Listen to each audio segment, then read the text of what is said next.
to quickly mention that there are a number of people in the audience who are going to be responsible for putting some other activities on here in the near future. Beginning on Friday, of course, you've heard about the Chamber is putting on a shippers and maritime conversation for the morning.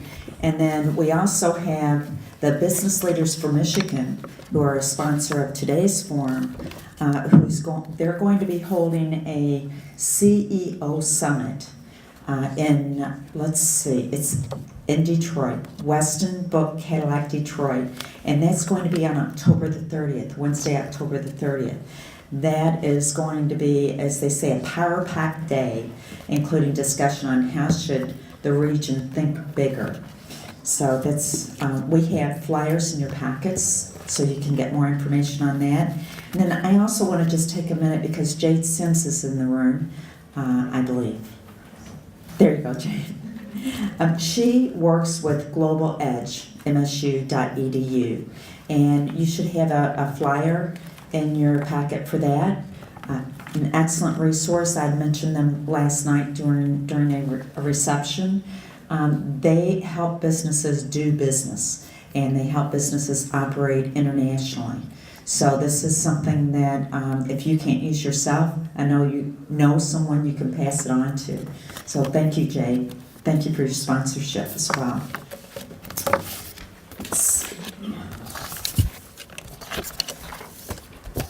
Of course, I wanted to recognize the Institute for Public Policy and Social Research for their sponsorship here today, as well as I mentioned the Business Leaders for Michigan, but the Consulate General Canada in Detroit has also helped us put this on, feed you guys today, so we appreciate them.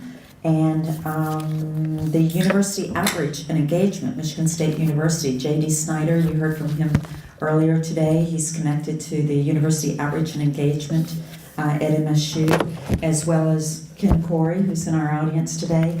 So thank you for your support. And then finally, the I-69 International Trade Corridor Group. Is David Hollister still in the room? He had to take off. Well, a number of you have been working with him to I guess, collaborate around the I-69 International Trade Corridor, and they've made tremendous progress in a short amount of time. They have about, help me out here, JD, how many communities operating over there that they've created a group? Is it? Well, there's dozens and dozens of communities in the Fort County region from St. Clair County through Flat West. 38, there you go.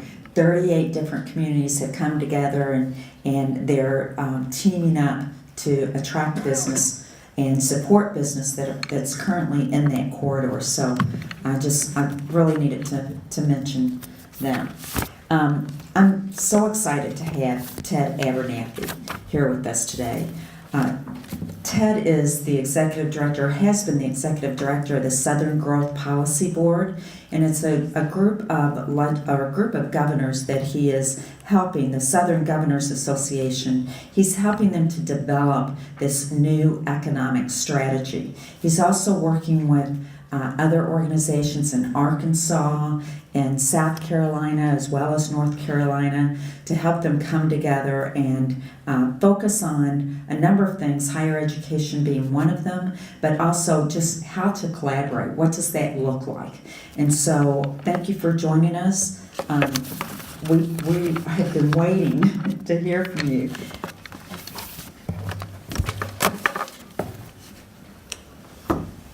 So I asked the governor last night at dinner, how was it to have multiple jobs? Because starting October 1st this year, I went from having one job most of my life to having 3 jobs, and it's you assured me that it was great, right? So I'm spending part of my time now as the economic development advisor to 16 southern governors plus 2 territorial governors. We get Puerto Rico and the Virgin Islands. I don't know if that's a trade-off for Canada or not, but somewhere around February I see more Canadians there than I see when I'm in Canada, so it's okay, I guess. And I am doing the new North Carolina strategic plan and also doing a lot of work independently. I was asked to be here today, actually probably as much for the job I had before that, as anything else. I spent 10 years as the Chief Operating Officer and Executive Vice President for the Research Triangle Regional Economic Development Program, and wrote the last 3 strategic plans for that region. So I'm going to mention some of that today and talk about some other things. I put the bow tie on today so you'd know that I was Southern, and also because I didn't realize that I'd be the only one without these strange upper Midwest Canadian accents here today. So I think I'm probably going to stand out. We'll start with, I'm a quote guy, and by the way, I'm going to use a lot of pictures today because we're Southern, and it's easier to use pictures and lots of little words. You can't read them anyway.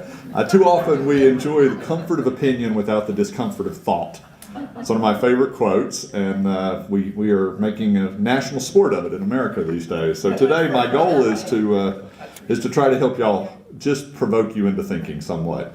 You've had a lot of very bright people up here giving you lots of answers, so I'm just going to raise a lot of questions. It'll seem easier. So I'm Southern, right? I've been there my whole life, and in the South, we always decide that it's easier to learn from stories than it is to learn from slides. And as an amateur economist, I'm usually the guy up here with 42 slides with charts and graphs and whatever. But we do try to start with stories, and today we're going to start with a story about a mouse. No, not that one. We're actually going to talk about Daisy. Daisy is a barnyard mouse. She's a lovely mouse, right? I don't know if how many of you like mice, but I was raised on a farm, and we like mice. And the story is called the Parable of Unintended Connectivity.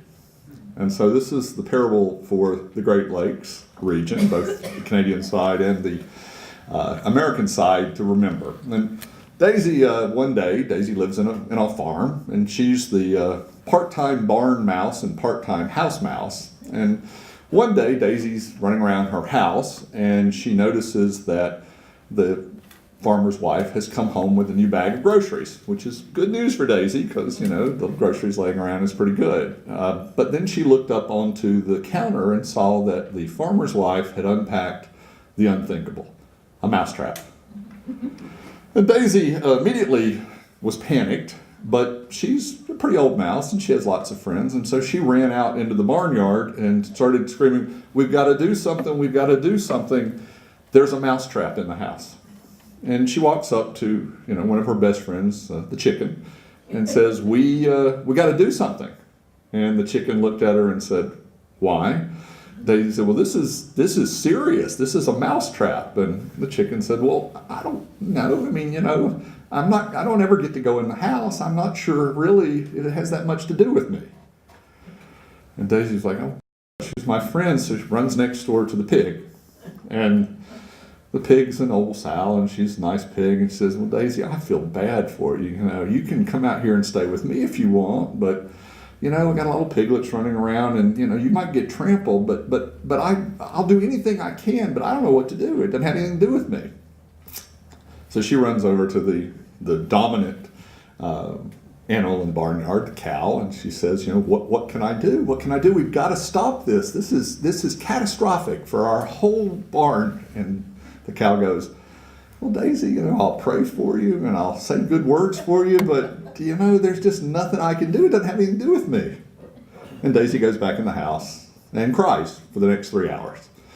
And that night, the farmer's wife puts down the mousetrap, and Daisy huddles in her little hole, and about 2 a.m. in the pitch dark black of the night, the trap goes off. And the farmer's wife hears the trap, runs off, and runs into the kitchen, reaches down as she's flipping on the light, and this snake had been caught in the trap, but just the tail. And the snake bites the farmer's wife. Farmer's wife's pretty distressed. Farmer comes running in as she's screaming. Daisy's still hiding in the hole because that's what she should be doing. And the farmer rushes his wife to the hospital. And the doctor says, this is a bad snake bite. That was a copperhead, and she got bit pretty good, and I don't know, we'll give her some medicine. And so she's in the hospital a couple days, and he says, she's not getting a lot better, but she wants to go home. You should take her home and take care of her. But this is very serious. So he takes the wife home, and she's in bed, and of course, he says, "Doctor, what can I do for her?" He says, "Well, she should rest in bed, and you should get as many fluids in her, and only food that's really good for her." Well, he's a farmer. He doesn't know what food's good for her, but he figures, he's always heard that chicken soup was pretty good for him. So out he goes to the barnyard. Needless to say, it became the chicken's issue, the mousetrap, and the farmer made chicken soup. And the wife drank the chicken soup, and it didn't get better. She's going downhill. So the farmer calls all the neighboring ladies to come over and take care of the wife because he's got a farm to do. And, you know, the ladies are all in every minute of the day, but it's hard to feed all those ladies with, you know, just normal food. So he figures it's time to butcher a pig. And he butchers a pig and feeds all the ladies, and of course she doesn't get better, and she dies. Farmer's wife dies. Daisy's sad because she always liked farmer's wife, but you know, there's a big funeral. Everybody from all around the county comes to the funeral, and they have to feed everybody. And so they kill a cow. And, you know, they bury the lady. The farmyard's not the same anymore. Daisy's still around. The farmer threw that trap away immediately because, I mean, oh my God, killed his wife. And Daisy goes back in and she's sitting there going, well, I guess it really was everybody's impact. I think it really does impact everybody. Now, we tell this story a lot in the South because our elected officials don't always like to play nice. You know, I was told if I say the word bridges, I should have put a bridge in the story, shouldn't I? Because I say bridges here, y'all all say good things. It's nice. Or if I mention Roy's name, I mean, I think those are the two things I was told I could do. You know, and Roy, I looked it up. I think that North Carolina has as much trading with Canada as Michigan does in terms of jobs created. Actually, your embassy said 280,000 jobs in North Carolina and 240 in Michigan. But just saying, I'm just, you know, it's an old thing. Just saying. Fact is that we're all connected. You know, and y'all know that now, and we all know all around the country. There's some crazy politician in name your state, anyone's but y'all's, that's out there saying things that's impacting your daily lives. So what I wanted to do today, first of all, you're never going to forget Daisy's story, and you're going to remember that things are connected. And I don't have anything else profound to say, except that many of the things we used to know we knew just aren't true anymore. If you don't remember anything else I say today other than Daisy, remember that the world changed on us. You know, most of the states I do business in, their economies have changed dramatically. The whole world's changed. I mean, the economies have changed. Anybody think Michigan's economy is the same as it was in 1990? I mean, who we compete with changed. The locational factors of what makes, I mean, your supply chain stuff is different than it was. I mean, there was no Apple. Walmart was changing the world in the late 80s and early 90s. Those locational factors completely changed. The workforce changed. The talent demands of that workforce changed. If we all had the same skills at our age, my generation's age, that we had when we came out of college, we'd be worthless. We couldn't do anything. Our life cycles, the tools have changed, what customers expect, and yes, I am an Amazon Prime, and yes, my wife does believe that if she calls by 10 today, it'll be there when we get home tomorrow, and why in the world would she drive the car somewhere? Because, after all, Barnes & Noble's not going to have the book anyway, and they're going to say 2 weeks. Yeah. And Amazon's going to say, it'll be at your door tomorrow, and cheaper. So why am I going to Barnes & Noble? Well, I'm going to sit and drink coffee and read the magazines that I'm not going to buy. But it doesn't seem like a great story to me. I don't know how you make money of that, but I hope they get a lot of the cut of the coffee is all I think. And above everything else, the pace of change has changed. We are escalating our change faster than you know any time in history, and I can't. If anybody here thinks it's going to slow down, let me know, because I don't. So the question is, how do you jump on a moving train? Since we're talking trains, I thought, No train jokes. Yeah, well, how do you jump on a moving train? Because the economy's moving fast. The question is not, and I thought this was an interesting story, so I think I'm supposed to talk about how we all play nice, because I don't think you have to worry about transformation. It's happening. The question is, can you impact it? It's not whether it happens or not. Because you're being transformed whether you like it or not. That train's running. The question is, can you get on it and can you control pieces of it? Because you can't change what's happening in the rest of the world. So how do you put that in context? And everything I'm going to tell you, this is the stuff we teach all the time, is the things we know we all know. So I'm not going to tell you anything you don't know. But the question is, how do you contextualize what you already know? We know that there's intensified competition. And I love the Clifton book about the coming job wars. The scariest quote in it is that we're 2 billion jobs short in the world. We need 2 billion less people to do the work today than there are people who want to work. So for you capitalists in the room, y'all can figure out what that does long term. I don't like this book, but I love the title. Competing with everyone from everywhere for everything. And we compete for everything: jobs, investment, customers, talent. I sat with the high schoolers at lunch. You've got about 4 out of 5 you need to convince they ought to stay in Michigan. And they're the really smart ones that hurt you when they leave. None of them were coming to North Carolina, so I don't care. Keep them. They're good. Yeah. You've heard global interdependence. So the whole world. I mean, is there anybody in the room who doesn't believe that business is globally interdependent today? I'll show you one slide. More people live in the circle than live outside it.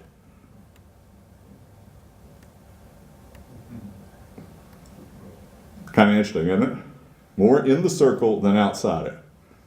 So if you don't believe the world's being impacted external to our borders, and I'm happy to have an hour. I don't, as far as I'm concerned, we can annex Canada tomorrow. It works for me, Or you can annex us if you could fix Washington. Go for it. I mean, I'm good. Come on down. So this is the Daisy story in one picture. If you don't have time to tell a story, you show one slide, right? That's the Daisy story. Anything that ripples anywhere in the world today ripples everywhere.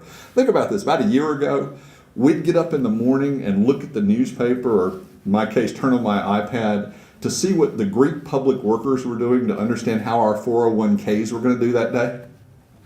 You ever think you live in a world where the Greek public workers could impact your 401k? And yet they did. For 2 weeks there, Cyprus impacted my 401k. I fairly traveled. I wasn't even sure Cyprus was a country. And then I realized it was 2, but that's another story. Urbanization. We're in a world today, in America, 80% of us live in metros.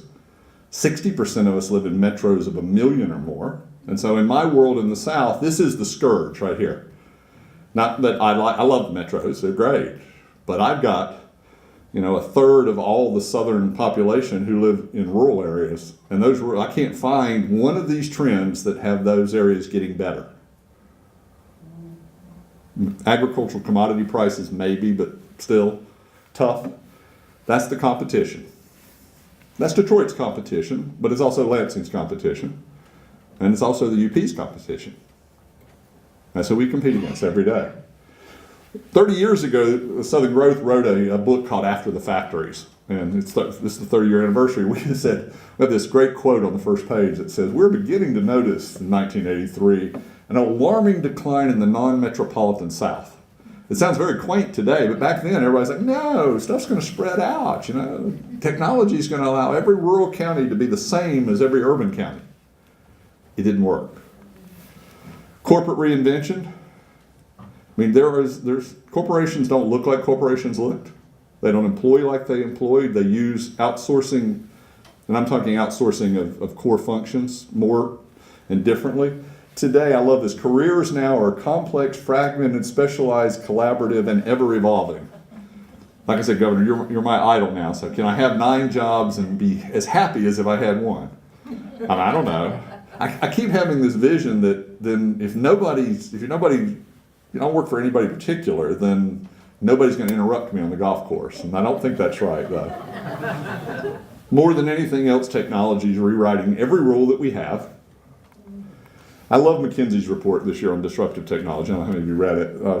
Energy, just to tell you how bright Southern Growth was. 5 years ago, with Governor Barber as our chair, we did a conference called Affordable Abundant American Energy. And the question was, how in the world were we going to create new energy sources in America 5 years ago? And now we're exporting energy? That's 5 years ago. And the world changed. Advanced materials is changing the auto industry and the aerospace industry and eventually every industry. Mobile internet, the Research Triangle is one of the test places for Google Glass. So if you walk down our streets now, you have all these people with a little computer in front of their eye, And they're funny looking, except that they already had something in their ear, so it didn't really make much difference. I mean, we don't even think twice now. You walk through I'm at that age where walking through the airport and having people talking to themselves still startles me sometimes. Or I apologize for or being in the bathroom and people are sitting there just talking to themselves, it's just, except they've got one of those little things in their ear. Well, now they're going to be reading and talking, it's just, I don't know. Genetics and, our whole medical, somebody asked me at the South Carolina Economics Club 2 nights ago what I thought of the healthcare situation today and how I thought it would impact stuff 10 years from now. And I said, 10 years from now with health? Who knows? I mean, if I knew that, it'd be time to start, handicapping stocks. I didn't mention robotics. I didn't mention cloud computing. I didn't mention digital intelligence. Somebody showed a 3D printer earlier, right? Have you seen the one that Domino's has as a prototype to 3D print pizzas for your house? This is not a joke. They're going to sell you the raw materials, you're going to put a 3D printer in your house, and you're going to print what in effect is a DiGiorno's pizza. Coming. The joke in it would be whether or not they were trying to test out drones to deliver them instead, but that's, to me it looks like 3D printing's coming. Is that cooked or uncooked? It's uncooked. It's uncooked. It's a DiGiorno, and I don't think it's frozen. I think it's ready-made to go. Talent bar. For my southern states, the talent bar rising is one of the real issues. We knew that there was always a balance between creative work and routine work, but a lot of the routine work has been disappearing due both to automation and to outsourcing. And we're getting back more of the outsourcing, but we're not getting back more of the automation. I was either last night or lunch day, 80% of the traditional industries in North and South Carolina, manufacturing jobs, disappeared in the last 20 years. Apparel, textiles, furniture, tobacco, 80% gone. But the GDP from those sectors rose. We're doing more of them. People, there's no more textiles. No, we've got more GDP coming out of textiles than we ever had. They're non-woven, they're high-tech, they're all sorts of strange things. But we don't need people for them. Just need a lot of machines for them. The year I graduated college, in 1980, 32% of the population had ever been to college, and 17% had a BA, and that's who I had. I graduated the University of North Carolina undergrad, and that's who I had to compete with, 17% of the market. When my daughter graduated in 2010, 56% of the people had been to college, and almost a third had a BA. So in one generation, we basically doubled the bar. Bar went from having to jump over 4 feet a high bar, which all of us could do in middle school, to 8 feet a high bar, which none of us could do. And it keeps rising. We expect more and more. And I personally don't think it's going to be degrees. I think it's going to be stacked credentials and all sorts of odd things, but that doesn't mean for a second that you aren't going to have to reinvent yourself with skills the rest of your life. The great question I get all the time, usually from local politicians, is, well, should we be teaching STEM or should we be teaching creativity? That ship sailed a long time ago. You're teaching both. And if you don't, you're not doing a very good job. I mean, you have to do both today. This isn't a world where you can have no technical skills, and it's not a world where just rote memory does you any good. It's both. So a few things about the Research Triangle. How many of you have been to the Research Triangle? Good. So we're sitting in the middle of the state in the late 50s. When I was a child, a bunch of people got together and did the first North Carolina crowdsourcing. They had a group of business leaders who went around the state with a bucket and took donations. And they raised a few $1 million, and they bought, at that time, about 2,000 acres of land. It's a little over 7,000 now. And they decided that they wanted to solve a problem, and the problem was that we had 3 really good universities, and everybody who graduated left because we had no really good jobs. That was the problem. This was not a brilliant economic development, let's all get in a room and think what we should do. This was, oh my goodness, our kids are leaving, what do we do? And it was local banks and utility companies that did that, and they created the Research Triangle. About 10 years ago, the Triangle's had a long look at itself, because a few things were happening. It's easy to talk about innovation, but the Research Triangle Park, when I got there in the early 90s, the top 3 employers were IBM, Nortel, and Ericsson. By 2004, Nortel was almost gone and Ericsson was almost gone. IBM had just sold or getting ready to sell most of their PC remaining divisions to Lenovo. So we took a long look at ourselves, and I ended up being the author of a thing called Stay on Top, Winning the Job Wars of the Future. There's been a second plan. We're getting ready to start a third one now. And we built it off of Michael Porter's study. Michael Porter was out doing cluster studies around the country. I can't imagine he hasn't done one here because he's done them everywhere. But we didn't know what to do with it, just like everybody else. I tell people for the first part of the last decade, I was interpreting Michael Porter. That was what I did for a living. So he gave you a bunch of cluster stuff and said you ought to do everything better, and you said, okay, what does that mean? And so we got geeky, we came up with all sorts of charts and graphs, and we put together, I think it was 40 CEOs and the head of the 6 universities and the head of the system, and we said, we need to do these 193 things. And everybody just stared and said, no. And so we said, well, we need a different messaging. So again, being Southern, we had different messaging. We started showing 2 videos. And this was our interpretation of the economic development world. You're the lion in this one, as an economic development lion. What one model is that you can just sit back and dinner will come. You're the little cat in this one. The other model is no matter how brave you are and no matter what you do, the big bad world is going to take you down. And what we told CEOs from IBM and Red Hat and all these fun companies was, that's neither one the way the world is. Get over it. So we started asking people 4 questions. The 4 questions were, and we made everybody, so I'll make you do it today, is because we always do it after lunch, and this is your exercise, so you can wear off the cookie that you ate. So raise your hand if you agree with these statements. The world is more competitive, the U.S. is more competitive today for jobs and investment than ever before in history. Raise your hand if you believe that. Great. See, this is good. You take it home, tell your husband and wife you exercised after lunch. That competition's global. Okay? Now, for the politicians in the room, this is the hard question. In that competition, there will be winners and there will be losers. All right? And the 4th question is, can a place, can a community, can a region do anything to improve their chances of winning? And that's why you're doing strategic planning. Not for all those other charts, but because the world does not either give you no chance or provide for you. And you are faced with a situation. Well, once we got that, then everybody, oh yeah, this is great. Now what do we do? Which is your problem today, because you heard everybody say you have to do more. So what do you do? So we narrowed it down to 5 strategies. Promote industry clusters where we were already good. That was a tough question. We did a huge project with a large consulting company to look at all of our universities, pick their assets, and where they could compete in the world with anybody, we liked them. Where they thought they wanted to compete someday, we jettisoned it. So clusters where you're good. A balanced approach of recruitment, global branding, business creation, and existing business retention, and we tried to divide resources equally among the 4. Integration of higher education completely into economic development, developing creative approaches to rural prosperity, and there's a bunch of creative approaches, they haven't worked. I'm found, so anybody has good creative rural stuff, come tell me. And then finally, to build the leadership networks, the agile networks that could respond to market changes, challenges, and opportunities immediately.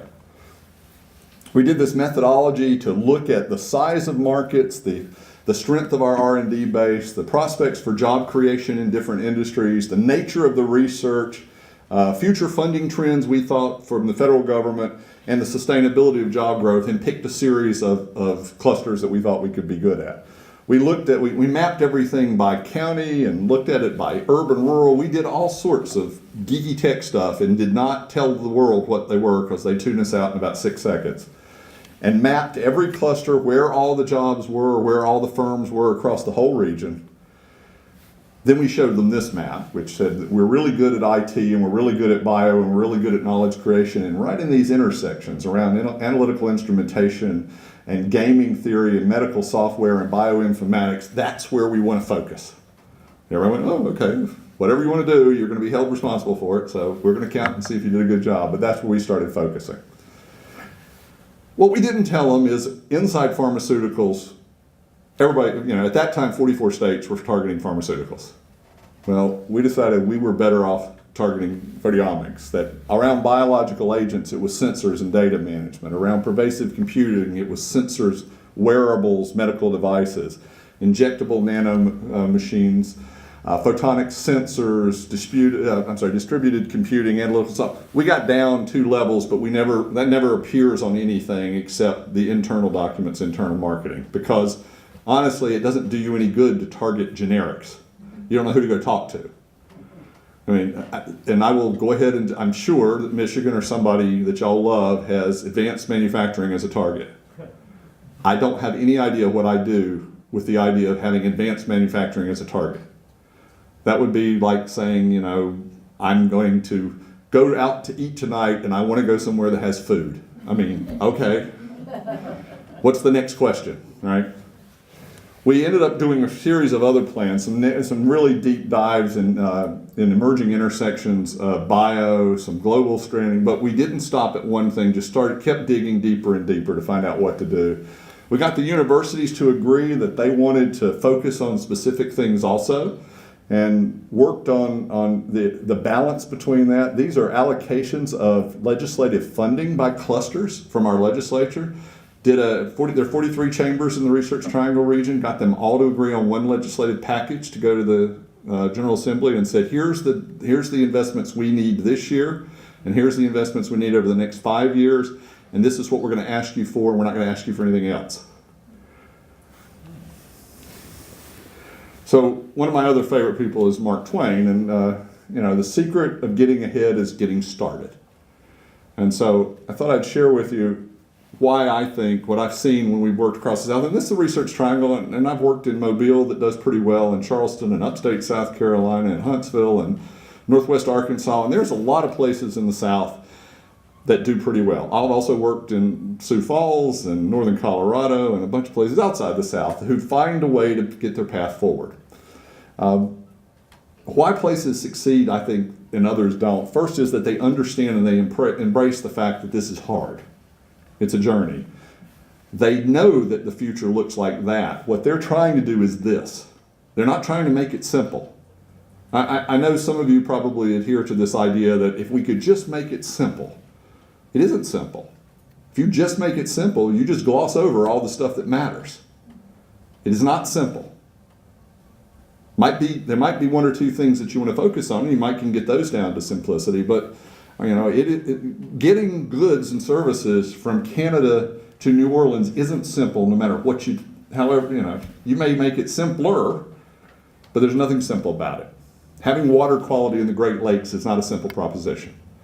So I think people embrace that. We use a model at my firm, like in our leadership, that says, first of all, the key to everything is trying to understand where you actually are. We call that the reality. What is current reality? And if you can understand current reality, how you really align with your competitors, then you've gotten over the first hurdle. The second hurdle is figuring out what you want. And we call that the journey from reality to desire. Isn't that a nice name?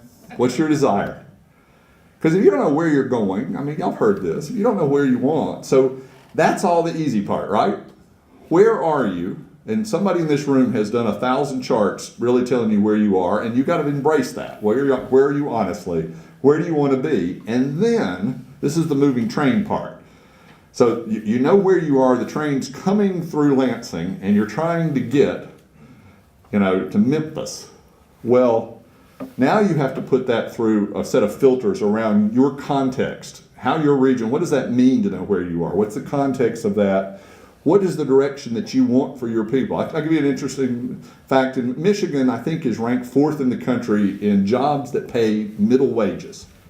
That's 13 to 26, I think, dollars an hour. That's a philosophy. That's a value. A lot of the states that I represent are down at the bottom of that list. That's their value is not that. They choose different values. But you have a context and a compass for you. Now, the third is the nature of change. mean, there's a bunch of things changing every day. And so if you design stuff based on what you think today is, you won't get there. Once you've figured that out, then you've got your change, your direction, your context. Then you figure out what are the choices. And I think communities a lot of times fail when they get to the choice part. They want to do everything. They don't have enough resources, so they'll do 100 things and have resources for 3, and they'll fail miserably. You have to choose. Then you can do goals and objectives. Then you can have an action plan. And then, the little magic red one there, then you have leadership that makes it happen. Things are not organic. They don't happen. You know. Emery might make it happen if she gets leadership, but if she's left to her own devices, who knows what she might do. She might invite some crazy Southerner to come up here and talk. We think that strategic plans tend to fail for very specific reasons. First, they're not strategic. They don't focus on the future. They're not holistic. They're not actionable. I love those. You know, we're going to be something, but you don't have any idea what that means. They're not continuously updated. Well, we did a strategic plan 7 years ago. I know we have it now. And then finally, something changes and you don't react. Every time something major changes, I think that every strategic plan ought to be pulled out and dusted off if that's the case, or written in the margins. Action plans fail because they're not specific. They don't tell you something to do. They're not realistic. They tell you something to do that there's no chance that you can do. I have a running fight, by the way, with the head of North Carolina, it's the Secretary of Education in North Carolina, who insists that her goal in life is 100% high school graduation rate. And she's at 81, I think. So she has a 5-year plan to get to 100. Anybody think she's going to get there? I mean, I don't have any trouble with her having a value that every child should have a high school degree, but her strategy cannot be to go from 81 to 100 in the next 5 years because it's not realistic. They're not resourced. Who was giving away $500,000 earlier? Yes, I actually said the same thing, that my first question would be, how do I parlay that into 500 million so I could really make a difference? That's the I'm going to crowdsource, right? They're not aligned, and they don't establish responsibility. They say we should, and they don't define we. The second thing is that places that succeed have strong leadership teams. Leadership doesn't look hierarchical anymore, even for governors. They don't get to go and tell the world what to do. Leadership is about this. It's about groups of networks to doing very specific things.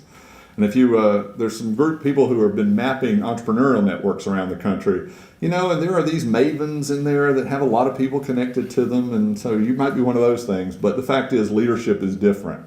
We don't even, by the way, we're Americans, so we don't like leadership. Do Canadians like leaders? Yeah. We like American leaders. There you go, okay. I seldom get lied to that bluntly, but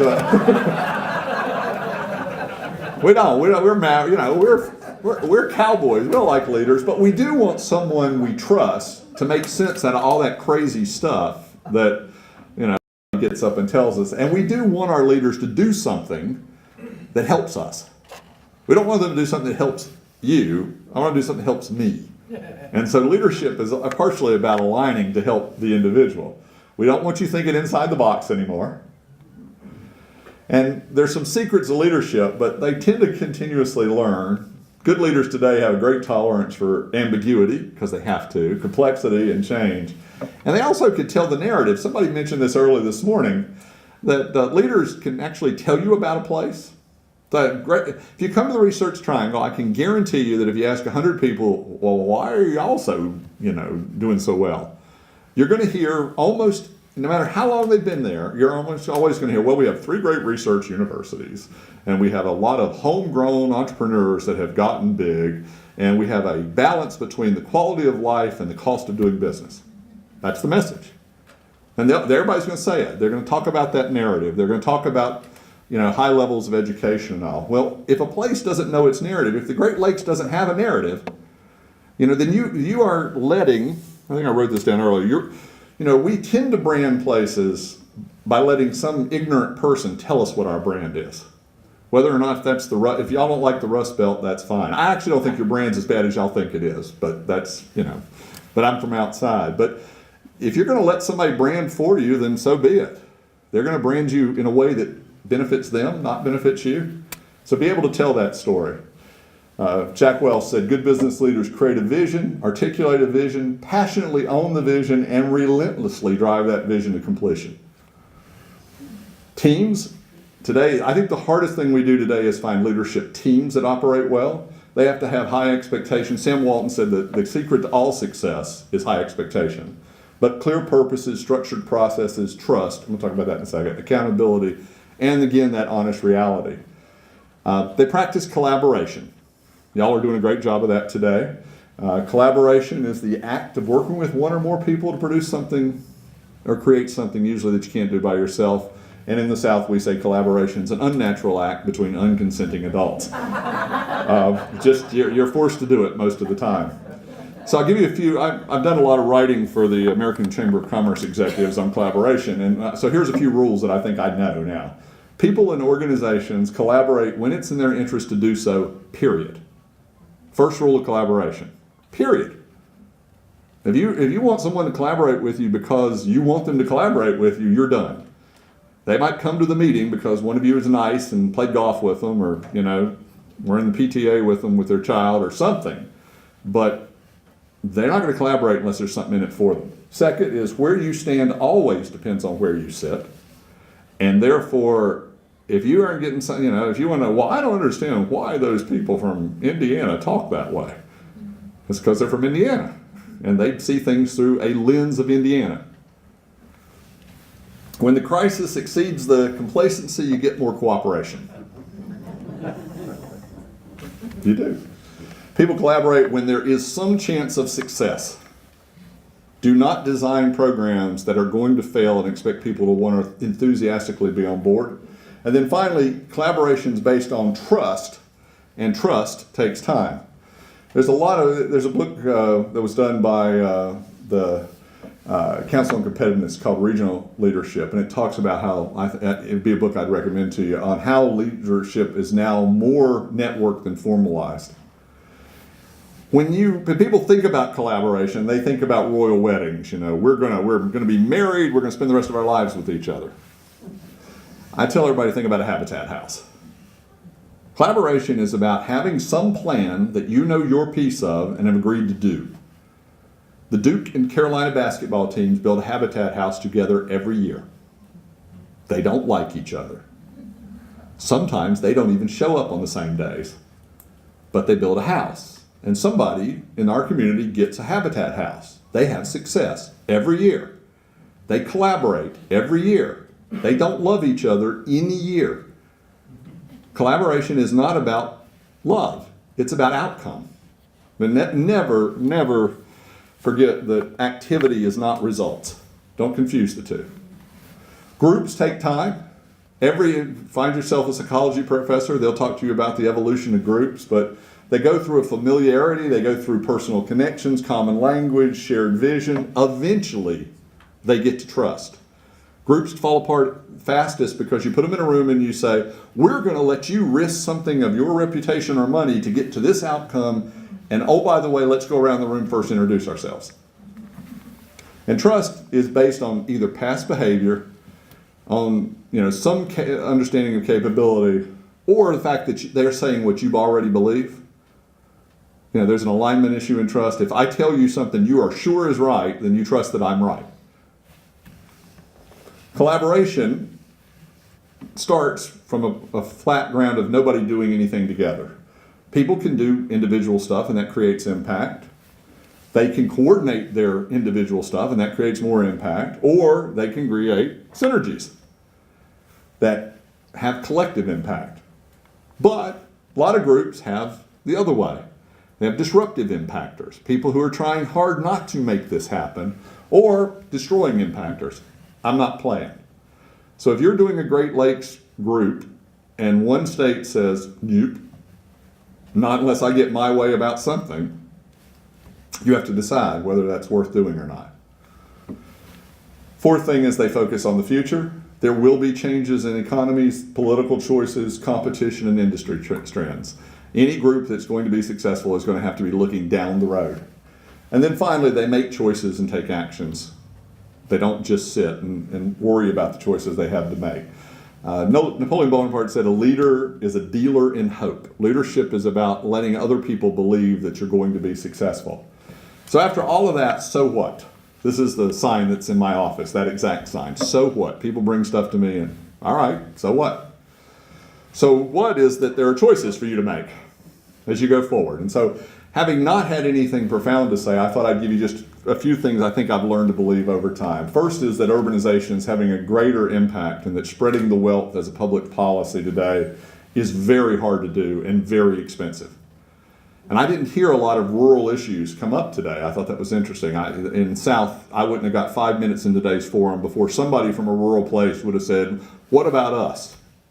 But I happen to buy all of the stuff on metros. I mean, it's 90% of GDP and 86% of jobs are in metros. I get it. But there's a lot of people in this Great Lakes area who are not living in a big city. And I think this is, I don't have any answers. I wish I did. I'd be elected Pope of the South if I could do that. But all politics may be local, but all business economics are global. And that nothing about your local maturations of your local politicians changes any of that. Nothing they do changes any of that.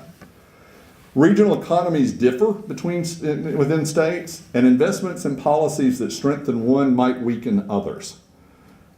That's why I get in trouble with this sometimes, but our state governments don't typically, when parties change, and I've been part of some of that in the South, and I work for both sides, parties change, they change the economic development. And a whole bunch of the time, it changes who the winners and losers are. So if you change tax rates on people with, high volume, low margin commodity dealing, then that impacts them, but usually that means less taxes in, and you don't put as much money in some of the things for companies that are high on innovation or high on advanced degrees. I mean, one's not anti-economic development, one's just different. And so our states, and for you guys, collectively, your states and provinces are going to be making decisions that won't all be positive.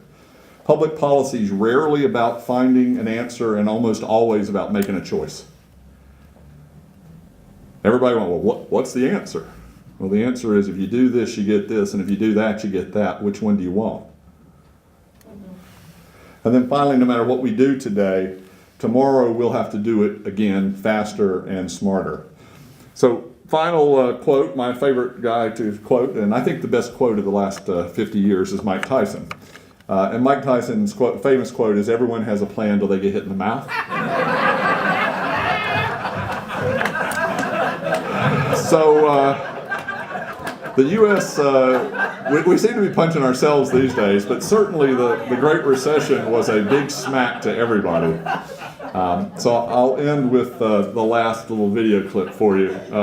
I love this guy. He's clearly a newlywed. He's trying very hard. Don't you love him already? Wife comes home.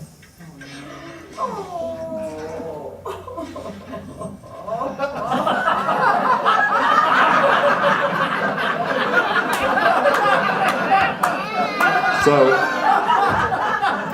all good intentions to I would say this is also true for speakers today. So thank you very much.